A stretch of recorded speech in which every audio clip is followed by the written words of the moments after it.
today. So today we'll talk about formatting. We'll talk about formatting from three different perspectives. So there are three real reasons why you would want to do formatting to a document. The major reason why we do formatting to a document is because it makes the entire document nicer, right? It makes the entire document nicer. And when I say nicer, that's an ambiguous term. So what do I really mean by makes the document nicer? One, it makes the document in line with style, right? It makes the document in line with style. Now, style here is, it's not got anything to do with like, being cool or appearing cool or something. That's not style. So style means it is appropriate for what you stand for and what the situation stands for. Okay, so that's style. So basically, if you're going to an interview, you wear a particular type of clothes, and the same evening after interview, if you're just going and sitting down for a cup of coffee with some friends, then you wear a different set of clothes, different type of clothes altogether, right? And why do you do that? Why do you do that? You do that because of how those choices, those sartorial choices, enhance and fit into the situation that you are in, and they enhance your personality while you are in that particular situation. So the same goes for styling a document, styling a Word document. So we're going to talk about the formality spectrum, and we are going to talk about 6 C's in context of styling.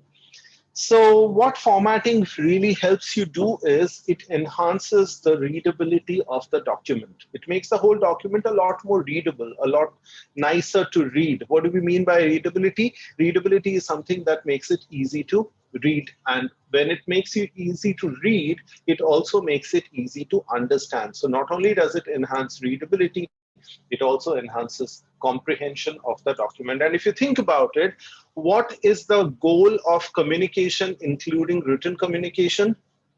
The goal of all communication is to make your message heard or get your message across to the other person. So if you give a poorly formatted document, and you might be like, okay, I don't really care about a poorly formatted document because my content is so good, everyone's going to read it. Okay, while that might be true in certain situations, the crux of the matter is most of the people, or very many people, would not take as much information from that document as they should actually have had, right? And that means your document has failed in the major goal of communication that it was intended to do. So that's really the reason for having good formatting. For visual appeal, there's just one, it's just a small, acronym. It's called color crayon tip, right? We'll discuss this acronym. So that's just what are the things to keep in mind for visual appeal. So let's talk about let's talk about first, maybe as part of style, let's talk about formality spectrum. So formality spectrum is basically, so if you think about documents, right, there is no clear cut difference saying that, okay, this is what is formal and this is what is informal, right? And again, from informal, there is no clear cut difference between this is what is informal versus this is what is slang, right? So it's all a part of a spectrum. It's a continuum. It's a continuous process. And the reason why it's a continuous process is also because language and workplace styles have been evolving. So what is considered formal in today's language would have been considered very, very casual maybe 50 years ago. 50 years ago, if you I don't know about you, but personally I love to read old letters, so there are famous authors, their letters, etc., and you have them published as books frequently. And it always amazes me to see the kind of language that they use, right? So today, if they ever were to read one of the formal letters today, the formal letter today to them would be very, very casual. So basically speaking, in terms of the continuum, so on one end you have the business formal writing, so your business letters, job application letter, things like a project letter, project reports, then your things like legal contracts, etc. And all of these legal language, of course, is different, but then contracts and all of these business deals, all of them are formal letters. All of these are formal documents. And then somewhere in the middle, there is casual writing. Now, casual writing is a very wide range of writing. Casual writing could also be used in formal scenarios and formal settings. For example, you applied for a job, you've got the job, and now you are familiar with your colleagues and you are familiar with your boss and so on, right? And once all of that has happened, then your writing, your day-to-day writing to the boss will change from initial job application to the same boss was business formal, but with familiarity and with increasing work mingling, your language will change to some sort of a casual writing, but not so casual that it goes to the absolute other end of the spectrum, which is slang, right? So that's not really what the intention is, but somewhere in the middle is what is going to be casual. But if you're going to write something for say a small group of people, for your friends and people who share the same subculture, if they are in a same particular hobby or something, then what you would write would not be formal for sure, because that would sound very weird. So what you would typically tend to write would be something which is maybe slang or maybe in between casual and slang. So if you see, there is one entire spectrum of formality. One particular thing that we need to be mindful of is again, like I was telling you, that these are evolving, these rules are changing. So one of the changes that has happened in the last couple of years more, right? More than before, last maybe 6, 7, 8 years, more than the time before, is the use of emojis, right? Is the use of emojis. Now, 10 years ago, emojis were considered to be, or you had emoticons, and those were considered strictly casual. So you would send emoticons, and then later they became emojis while you are doing, say, a text document, but you would never really do it in a written document. So, but slowly, gradually speaking, that they have somewhere percolated down into business communication as well. So again, on the formality spectrum, on the absolute end of the business formality, right, you would not use emojis. But somewhere in the middle, a business casual or a casual kind of a thing, that's where you would use emojis. But with the popularity of mobile devices, so what's happened is, a lot of people are busy, they are replying on the go and things like that. So for a busy manager, projects might be pending, just his okay. So he just has to say yes, no, or something, and there might be projects that are pending. So for that kind of a person, maybe with his team, if he's sending an emoji, let's say if he's just sending a thumbs up emoji, that works. That's as good as saying that, yes, team, I have gone through the project and please consider this as a confirmation from my side. That would be the formal way of writing. But a thumbs up emoji is a quick and effective way of getting across the same thing, but in a very quick way while he is on the mobile. Maybe once he's at his desk, once he's back on his computer, he might just type out formally a longer reply for that. So emojis are getting more and more acceptable, but by and large, anything which is a more formal kind of occasion, right? Anything which is more formal kind of a occasion, like say if you're in business trying to talk to your client, avoid emojis. If you are in any kind of situation where you are seeking a job or something of that sort, so avoid emojis. Avoid anytime you don't consider it to be a friendly relationship, right? So even if it's your boss, even if it's your manager, you can still be friends, you can still have a friendly relationship. But anytime you think the relationship is more formal than friendly, avoid emojis. But the rule otherwise also is to mirror them. So someone who uses emojis, a senior person uses emojis himself or herself, then you can go ahead and probably respond with an emoji. So that's really the rule always. So, but before I move ahead, I just want to quickly take a step back and define what gives this idea of formality. So we are talking about formality spectrum, and I'm sure all of you understand formality spectrum in an intuitive way. But what really gives the formality spectrum? Formality spectrum comes from the position of you versus your audience, right? So every document is going to have a separate place in the formality spectrum, because even though you are one person, you are the same person, right? The audience that the document is going to is different. The audience that you are writing to is different, and therefore the formality spectrum position of that particular document will differ. So MS Word is a tool. The document that you are writing is the product that you are making for a particular audience. So depending on the audience in mind, all of your what do you say, uh, decisions of how to format, what you do, everything would be derived from that particular decision, right? So that's really formality spectrum. So six C's are just, I mean, you can make a note, but you can just basically think about it. So documents have to be clear. The formatting has to enhance the clarity. Conciseness, again, nobody has time to read meandering sentences, a lot of meandering sentences. No, concise, to the point, but not oversimplifying it. Do not oversimplify it to the point of making it sound. So, you have to be careful. Are you writing to an undergraduate student, or are you writing to a university professor? Right? So for an undergraduate student, if you're writing, you might want to over explain a few things. If you're writing to a younger school student, you might want to use simpler language.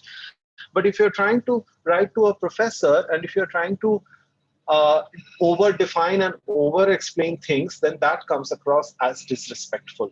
So while you are trying to be concise, be very careful again in terms of the context, the situation in which you are writing. Coherent, the third C is coherent, because it is an absolute mess to read a document which is jumping from one place to another. There is no coherence. There is no linkage from one sentence to another, from one para to another. What do we mean by coherence? Coherence means the first sentence leads to the second sentence, leads to the third sentence, and so on. Again, the first paragraph leads on to the second paragraph. That second paragraph leads on to the third paragraph, and so on, while the conclusion paragraph, concluding paragraph, will tie the entire document together into one final cohesive piece. So that's coherence.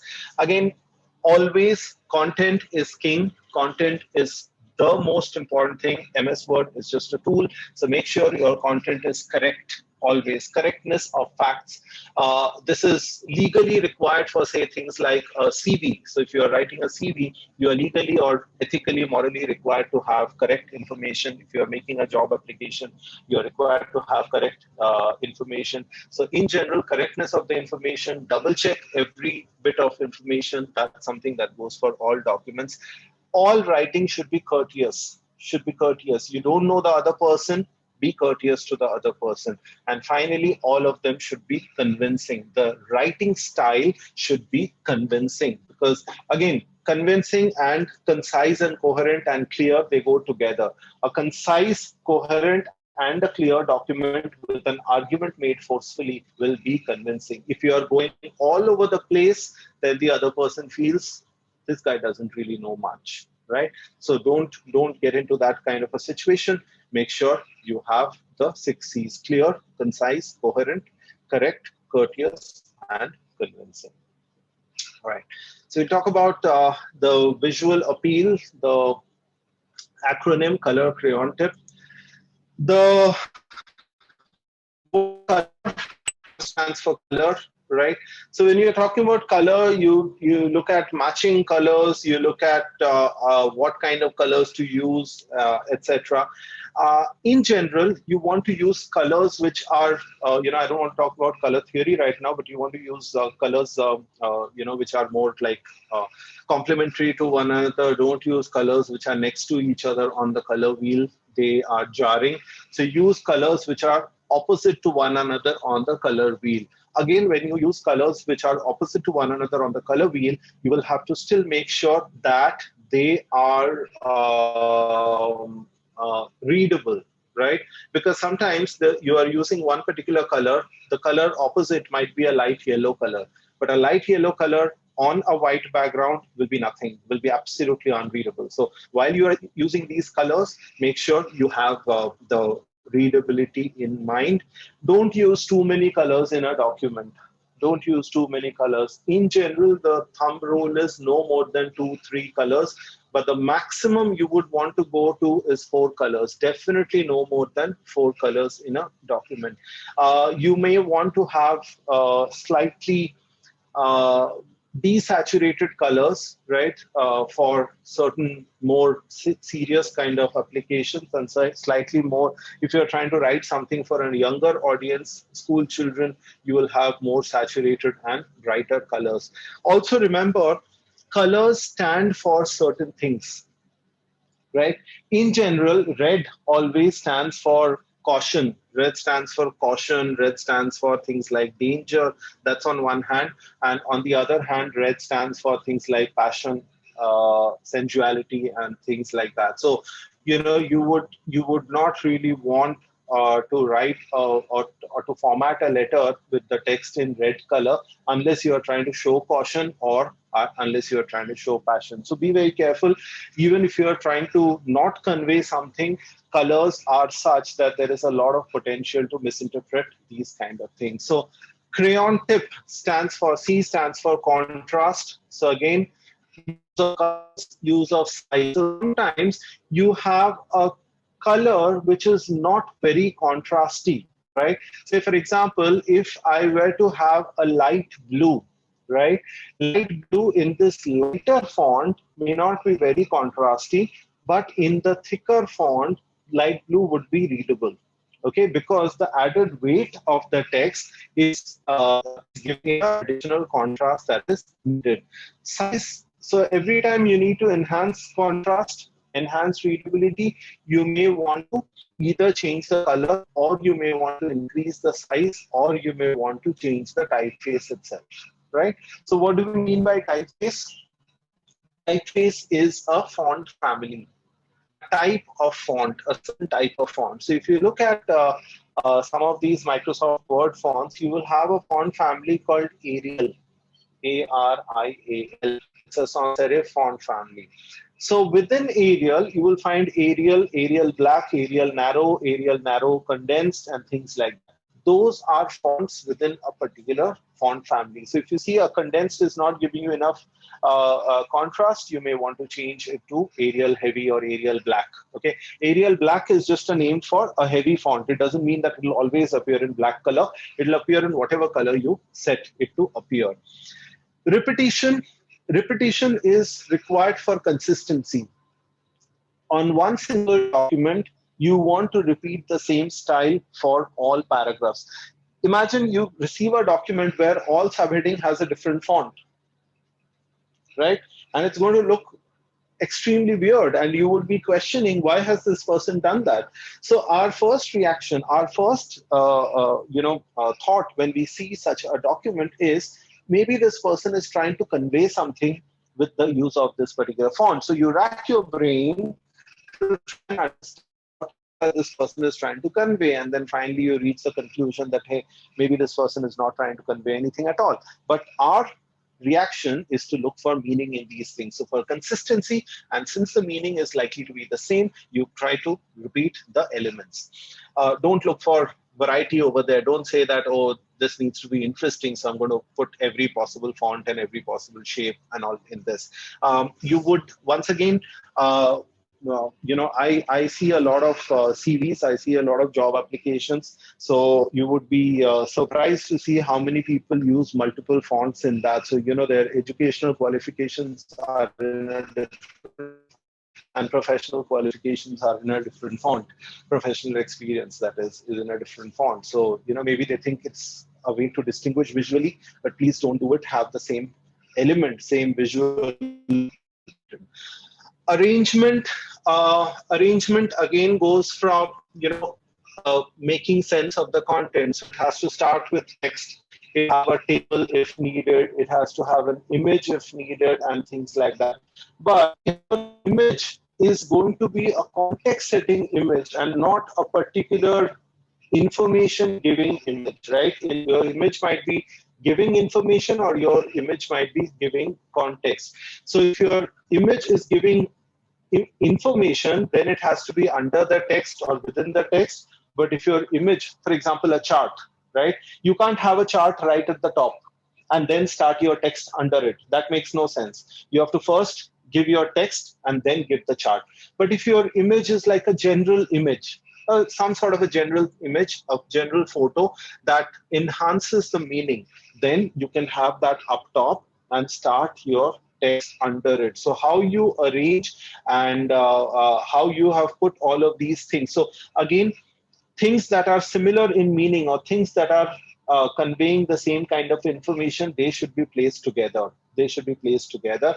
Of course, there are certain things like, say, for example, academic publication where you might put table 3 and table 4, which are absolutely two different things next to each other for the sake of layout. But those are special situations. The situation demands that it be so. But otherwise, in general, you would want to have some sort of a logical arrangement. The Y in crayon stands for why. So remember always that are you making this document? What is it that your audience is expecting out of it? Okay, if the audience is expecting a quick information, then you want to use larger fonts, you want to use colors that are easily readable, you want to use cleaner fonts, you want to use shorter sentences, phrases, right? And if you think that your audience is expecting a large, long, big report, then you will use a more formal kind of a font. Again, if you think that your audience is expecting to read it in print, then your choice of font is different. If your audience is expecting to read it on the screen, then your choice of font would be different, right? So if your audience is going to be something like, say, if someone is a school teacher, right, and they are trying to make a brochure or something to appeal to the school kids, the choice of fonts would be different. If they're trying to appeal to the parents, the choice of fonts would be different. So why are you making this the audience expectation out of the document? Organization, again, information, how do you arrange it? So how we arrange it typically for a report, we first, common sense is summary goes at the end, right? That's what we were taught. I don't know about you, but I definitely remember doing that when I was in school. So, we tend to think of summary as something that goes towards the end. But in today's business scenario, summary is something that comes right in front. Summary is the first thing, the first element in a document. We call that the executive summary. The reason for that coming up front is that there are these executives, the decision makers who are busy, and therefore they want to see the summary before they see everything else or anything else. So for a lot of these people, the only thing they might look at is the summary. They are not looking at the entire report at all, right? So summary is something that comes right at the beginning. So organizing all of that. There are other elements to organizing as well. Sometimes there are things that you can have a full bleed, right? You can have a full bleed kind of a layout. If you understand full bleed, let me just show you. Okay, so if I were to print this document, imagine this is a document, right? So this violet color would be printed right till the edge of the document without any margin white space. Okay, so if you print a graphic, if you print an image in this kind of fashion, then that conveys a lot more sophistication, a lot more importance. But you only do that for an important thing, right? You only do that for an important thing. If you look at how this presentation is structured, full bleed is only on the cover slide, but full bleed is not on the inner slides, right? So similarly, not everything needs to be full bleed, but certain elements that need to be highlighted, that need to be given a lot of importance to, will be full bleed, and you have to set your printer to print borderless for full bleed effect to happen. That's part of organization. Negative space is space that is not used. Okay, negative space is space that is not used. So you might feel, for example, if you open a book, a novel, or any book, right? You go to the third page, there is always a dedication. Okay, third page, there is usually a dedication. So you look at that dedication and you'll be like, why have they wasted that space? Why wouldn't they put the name of the publisher there, name of the book once again, and things like that, right? The use of the negative space over there, the rest of the space in that page, on that page, that's all negative space. The use of the negative space there brings the attention of the reader only to the dedication and makes it sound or makes it seem like a more solemn thing. Where even if it's funny, sometimes even if it's funny, right?